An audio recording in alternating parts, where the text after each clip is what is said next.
Olá, seja muito bem-vinda, seja muito bem-vindo. Você está conosco na temporada 8 dos nossos Minutos de Autismo. Ela se aprofunda na questão autismo e escola. Nessa reflexão, vamos sendo orientados pela nossa professora britânica Rita Jordan. Com o auxílio dela, vamos agregando passo a passo conhecimento sobre esse tópico que é tão importante: autismo e escola. Já percorremos 4 episódios e ficamos sabendo sobre os principais tipos de escola para pessoas autistas: a escola regular, a escola especial genérica e a escola especializada em autismo. Já vimos que é preciso saber avaliar se o que acontece numa escola é realmente inclusão ou mera integração, ou mesmo segregação. Também já recebemos informação sobre o papel do auxiliar de educação.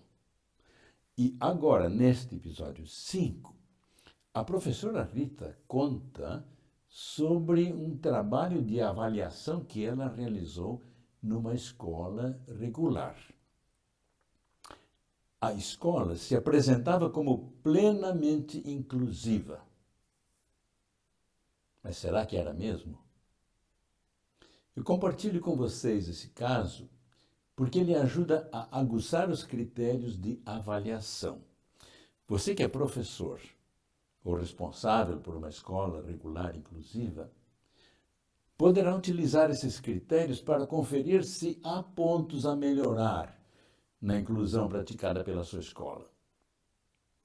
E você que é familiar, responsável por uma criança ou jovem autista, poderá aproveitar esses critérios para avaliar se a escola do seu filho ou da sua filha tem algo a melhorar no seu esforço por inclusão. Vamos lá. Como se sabe, existe um movimento mundial em prol da inclusão social. Esta se tornou uma espécie de princípio ao qual todos os serviços deveriam aderir. Essa posição em favor da justiça social defende que as pessoas com autismo têm direito de serem incluídas na sociedade e, consequentemente, na educação escolar. A maioria das crianças com autismo já está em escolas regulares, seja porque não foram diagnosticadas, seja porque são pessoas com autismo sem dificuldades de aprendizagem adicionais. Nestes casos, acredita-se que estão em condições de se beneficiar do currículo regular. Isso talvez até aconteça, mas é possível que não consigam tirar proveito desse currículo por causa de outras questões sociais que impedem a sua participação. Se vamos incluir crianças com autismo, ou se estamos tentando incluí-las, como vamos administrar seu acesso ao currículo regular? A maioria das escolas pode alegar que oferece um currículo para todos. Mas se não há uma compreensão das necessidades específicas do autismo, será que esse currículo é de fato inclusivo?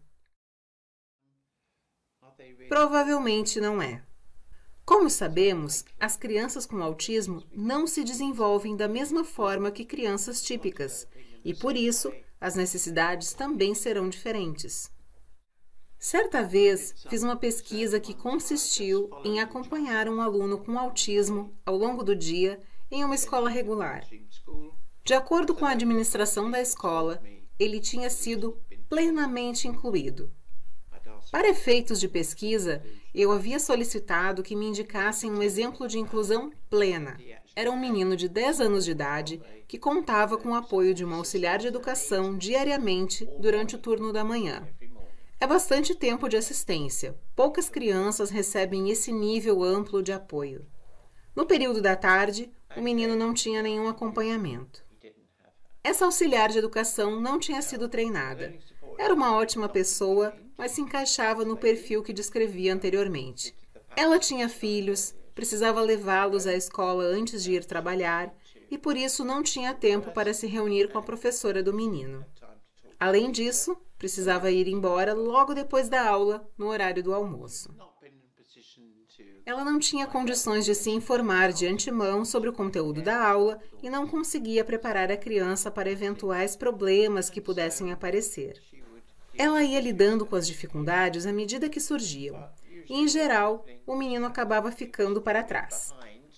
Ele precisava de mais tempo do que os outros para ouvir as instruções da professora e compreender o que tinha que fazer.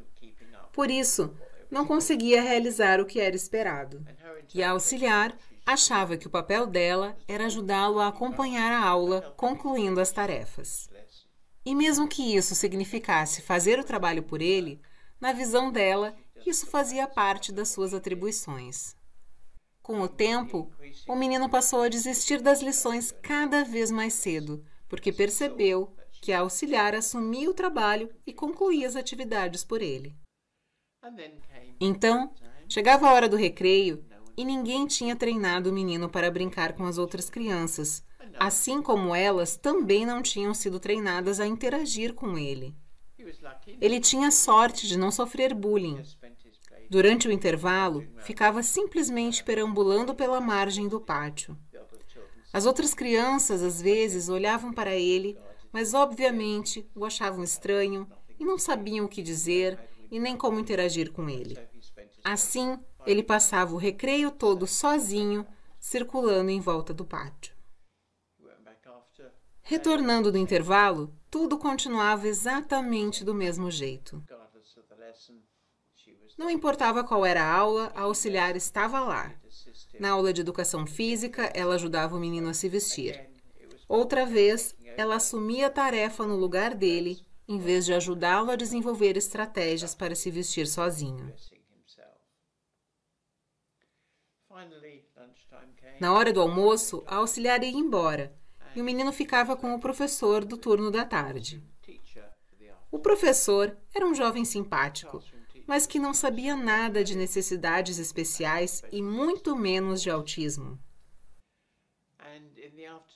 Aquela era uma escola de ensino fundamental, e esse professor gostava de propor atividades artísticas no período da tarde. Por exemplo, teatro.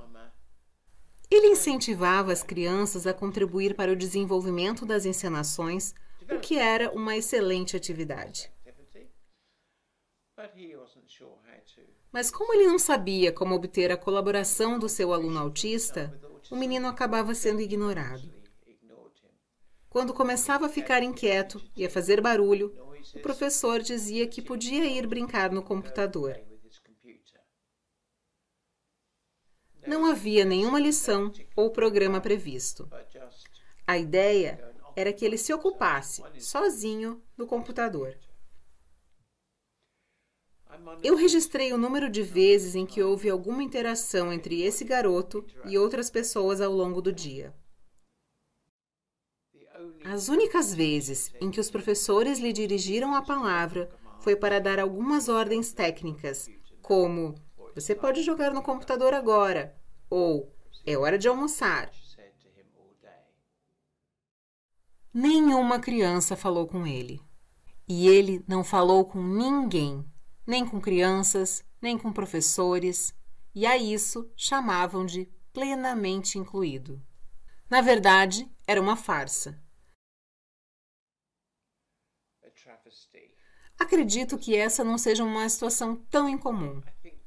Talvez outros casos não sejam tão extremos, mas este é um tipo de padrão que muitas vezes pode ser observado quando crianças supostamente recebem apoio para a inclusão.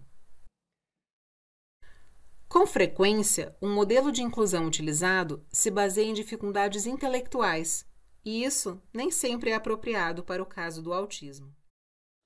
Este foi o caso da inclusão escolar que se revelou uma farsa. Você notou que a professora Rita aplicou critérios bem objetivos, fez uma observação profissional e concluiu: era uma farsa. Não era inclusão.